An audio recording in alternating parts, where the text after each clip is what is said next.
Warning: this episode contained strong sexual themes. Listener discretion is advised. This is Tales of Swordfall.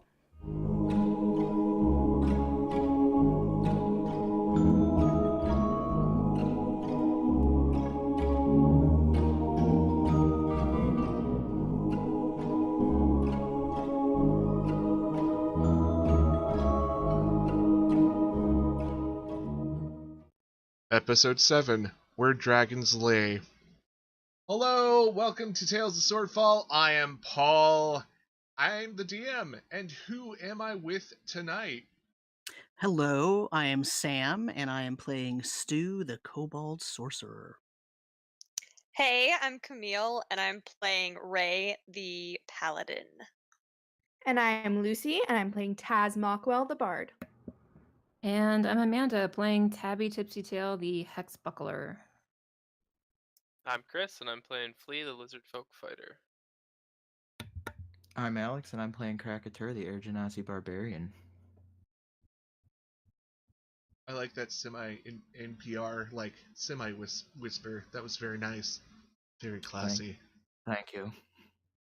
So last week, we left off... No, I'm not going to do the whole episode like that. So last week, Taz was gone, and she was actually working. Heaven forbid someone in a D&D group actually works. Stu found his way to Taz's apartment.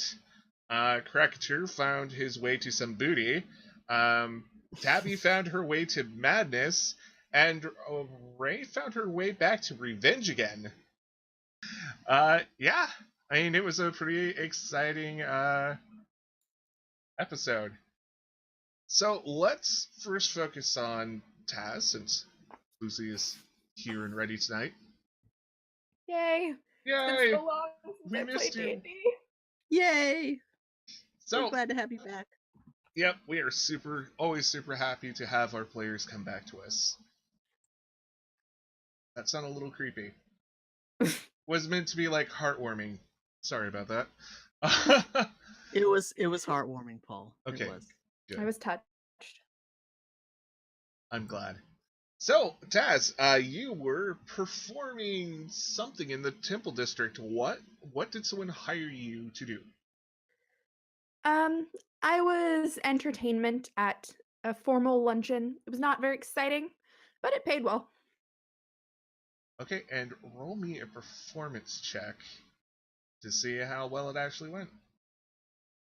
Very, very well. That's a nat Okay. 20. Roll me 4d20. My goodness. You might just make major bank today.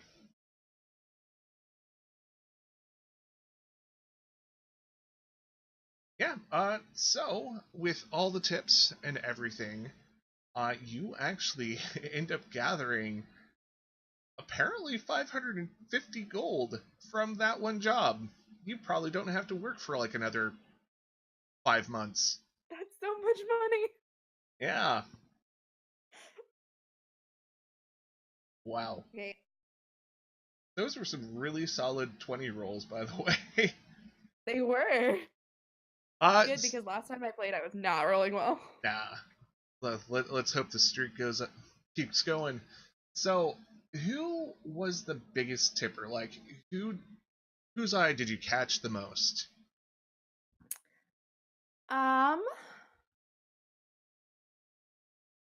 Probably the son of one of the wealthier merchants who was there. So, did you do anything to immediately, to actually catch his eye, or were you just naturally charismatic?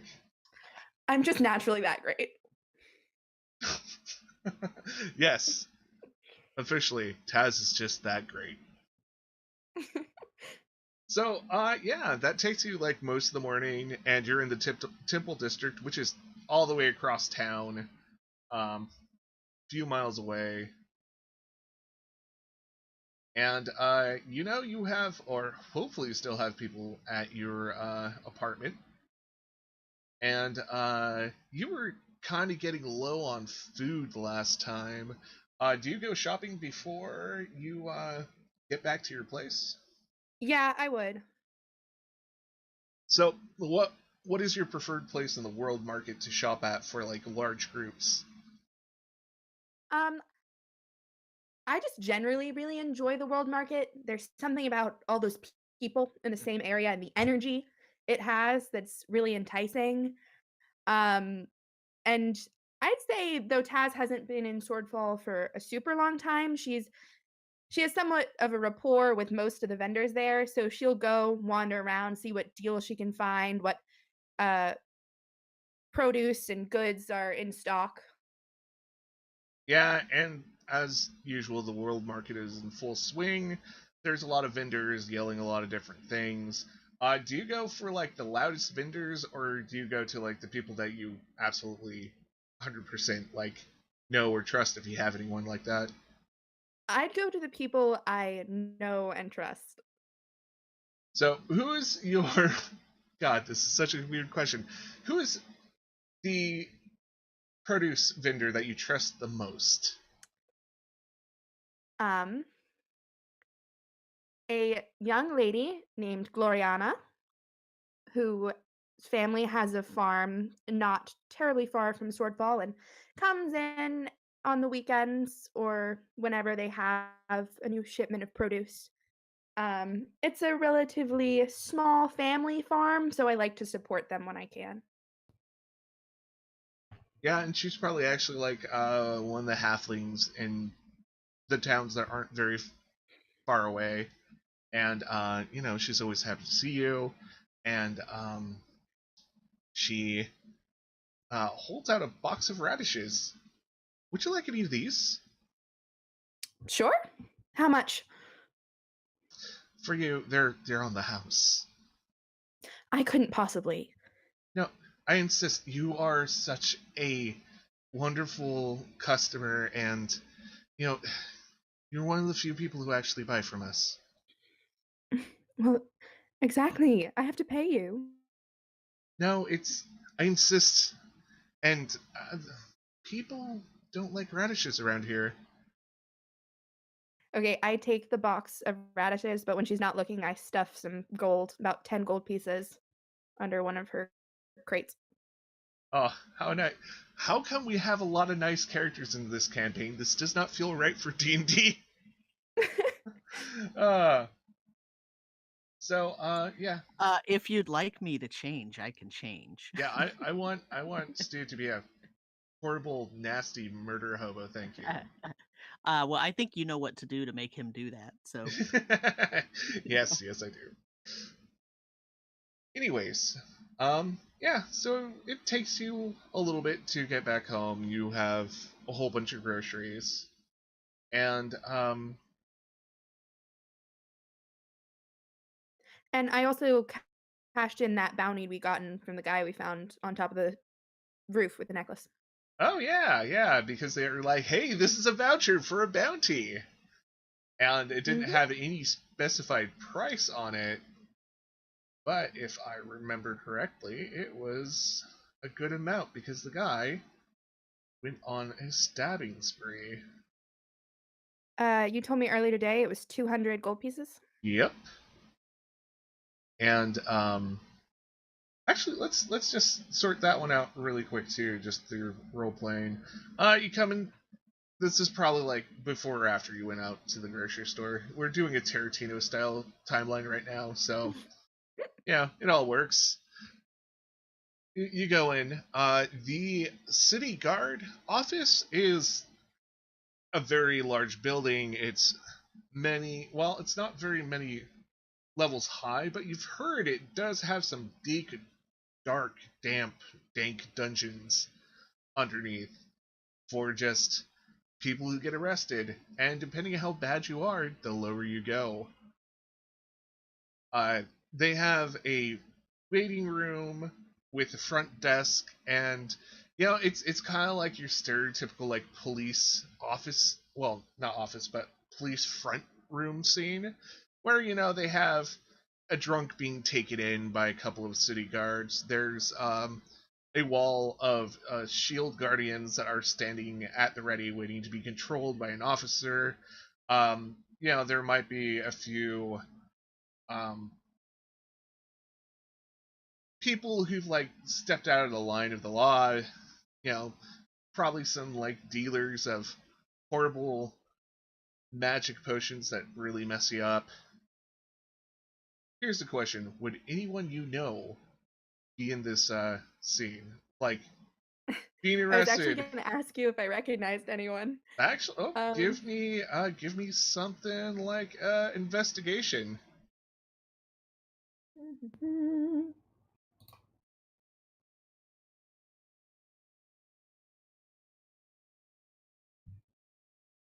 Ah, 17. Let's see. I'm gonna roll a number now. So, what 3 people would you know that are in this place waiting for either police assistance or they're in trouble with the law? At least one person would probably be someone innocuous, a neighbor or something. I mean, I live in kind of a rough neighborhood, so maybe they were pickpocketed or something. They came to report it. I'd probably recognize another performer who maybe got a little drunk at his last gig and got arrested for disorderly conduct or something.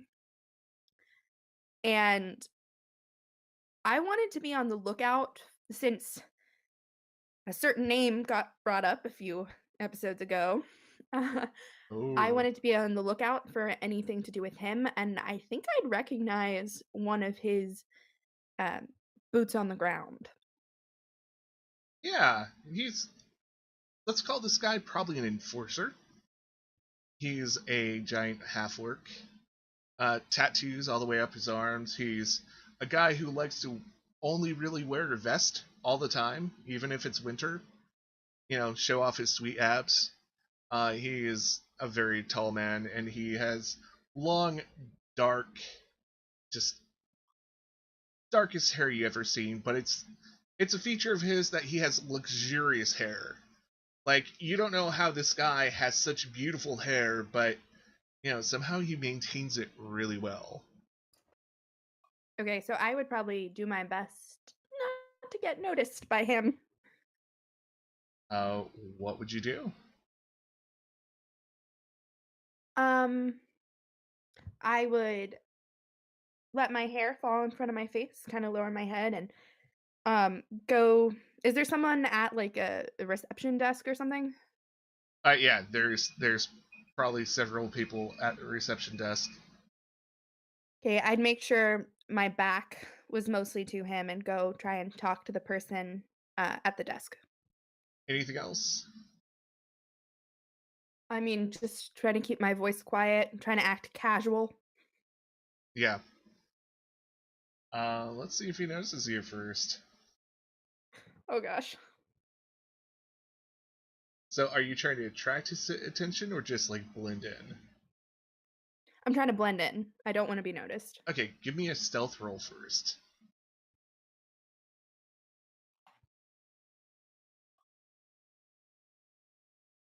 20. Let's see if he even notices you. Or no, he basically keeps where he is at, and he doesn't notice you, even though there are many other people noticing Taz, and for one reason or another. And you go up to the desk, and there is a very strong-looking dwarven woman behind there. She is in the city uniform. She has a badge on her, and she looks... What can I help you with? Hi. I've come to cash in a bounty. And I put the piece of paper on the desk. She looks it over. She actually takes out a magnifying glass and sees that there's a proper watermark on it. And then she takes a blue, she lights a candle, takes it, and it glows blue, and she puts the piece of paper over it, and it starts like kind of glowing a little, and a mark ends up getting burned into part of it. And as soon as she takes it away, the burn marks actually go away. She nods, and she starts looking up the file number for this, and it takes her a few minutes. So you're kind of at that,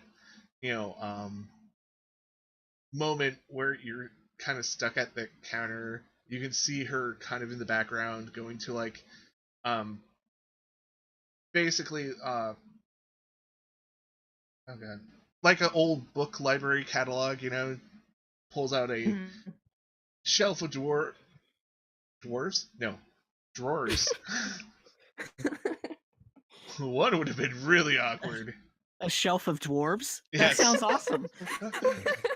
Choose your warrior right here. And finds it, and goes even further back. She like turns a corner, and now you are up there alone at the front desk. Still not being seen by the person you do not want to be seen by. Yay. Yes. So what do you do while you're just kind of up there waiting? I don't think I've ever had much of an excuse to come in here before, so I'm gonna try and scope it out because, being familiar with the inside layout of a police station can be helpful. So you've never been arrested in Swordfall at least once? Probably not, actually, because Taz has spent a long time learning how not to get arrested for things. That is true. Yeah, give me a perception check. Let's see what you hear and you see and you smell.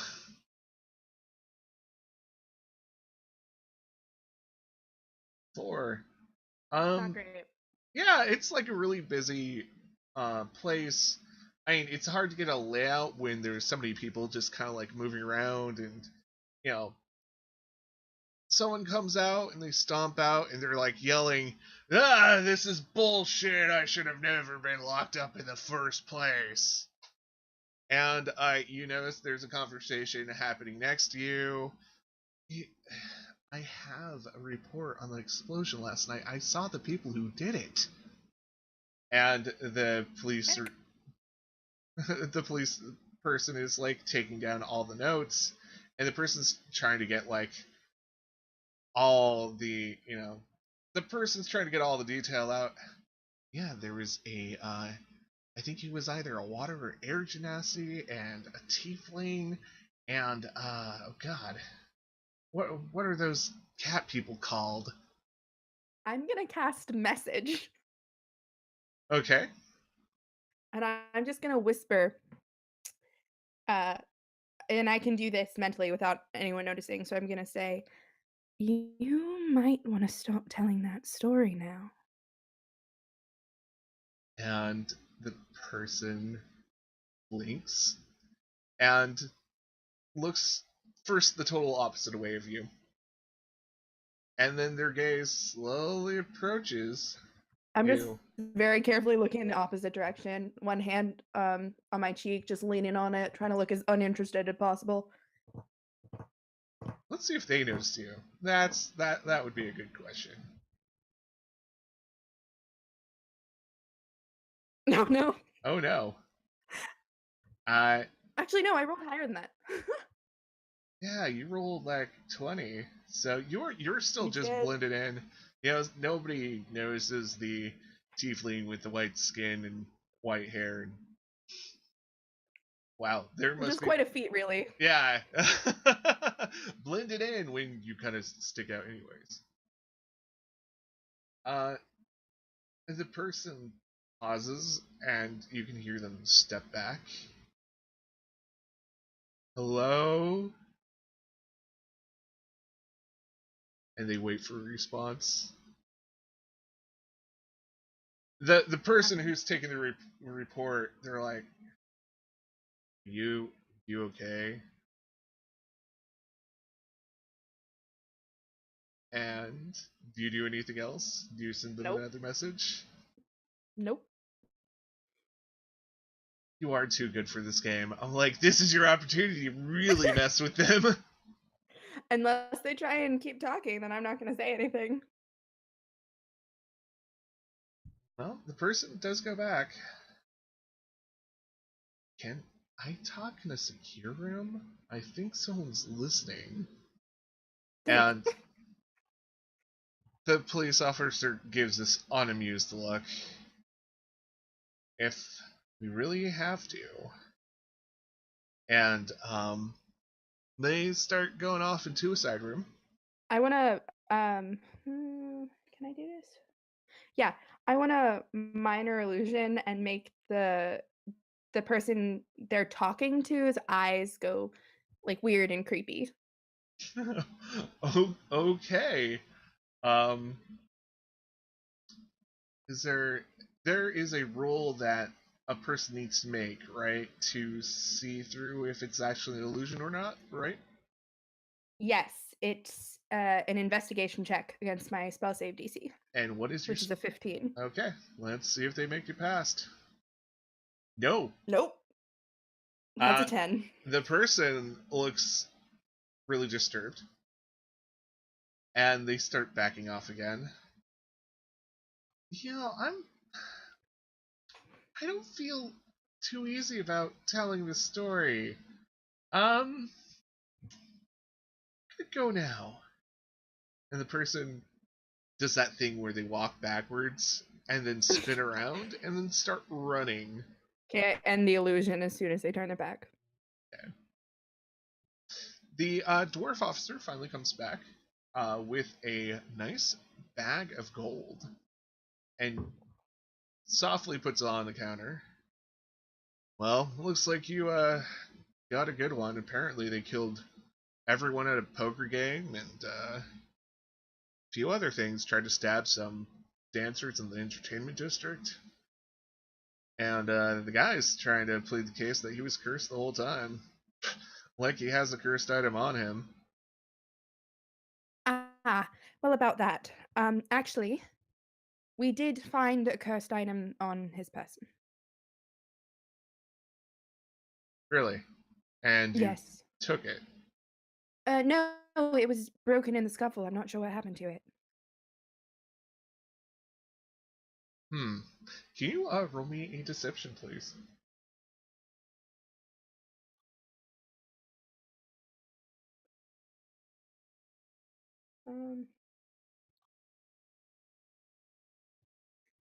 You're Unnatural on 20. fire. Damn. It helps to have a plus 10. Yeah. She nods and she takes out a note of paper and starts just writing stuff down. Yeah, and can I have your name for the future? Taz Mockwell. And she gets your address and stuff, and she says, well, if there's a trial, we might call on you and your friends to testify that he really did have... Yeah. Well, thank you for helping out and doing your civic duty. And, Happy to do as usual, don't always go out of your way and risk your life. Let the city guard take care of some of the problems. Stay safe. that. Of course. Thank you very much for your help. Have a nice day. Still doesn't notice you. Yes. Yeah.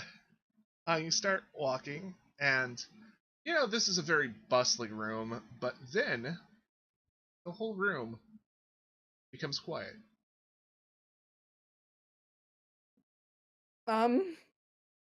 And you don't really hear footsteps, but you can hear some, cloth just flowing. Is everyone around me still moving? Does this seem like a natural silence or a spell? This seems like a very natural silence. You notice there's a lot of people staring one way. There's a few people trying to get to the exits. And you also notice that you're very large. friend with the flowing black hair is also moving toward the counter away from you. Can I see what everyone's looking at? Yep. So you turn around, and there, in the flesh, is Clarkson. Has he seen me? Let's see.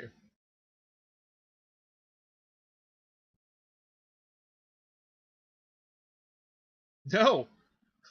Bye! I'm leaving as fast as possible.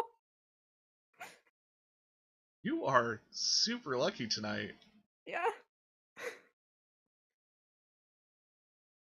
So how long do you run for? I'd probably run. Well, I'd probably speed walk. I wouldn't run. I wouldn't want to draw attention to myself. 3 or 4 blocks before ducking into an alley or something and making sure no one followed me, because I don't want to lead them to my house. Cool. Thank you for listening to Tales of Swordfall.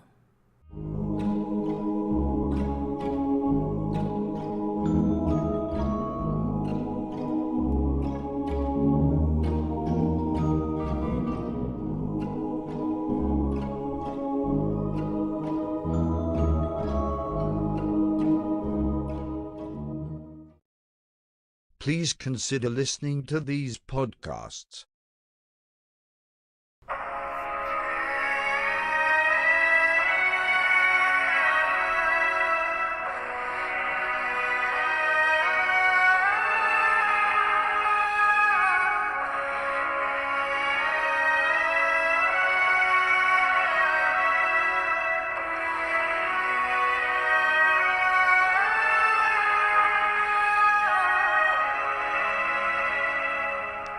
Hello everyone, and welcome to a special episode of Where the Wild Things Roll.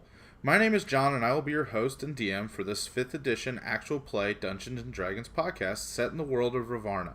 This podcast might be a tad different from others you've listened to. The 2 players will be my 12-year-old son Kinnick and my 10-year-old daughter Kaylee, as they learn to play D&D through their very first campaign.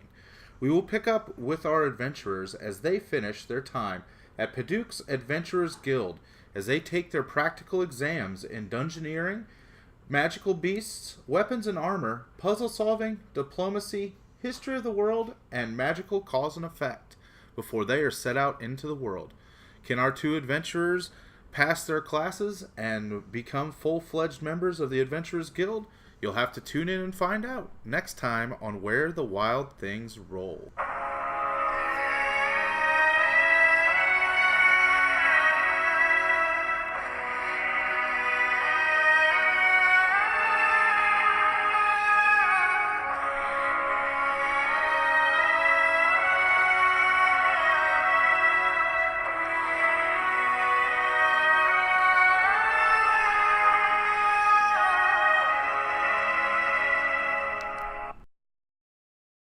Please remember to like, share, comment, and subscribe.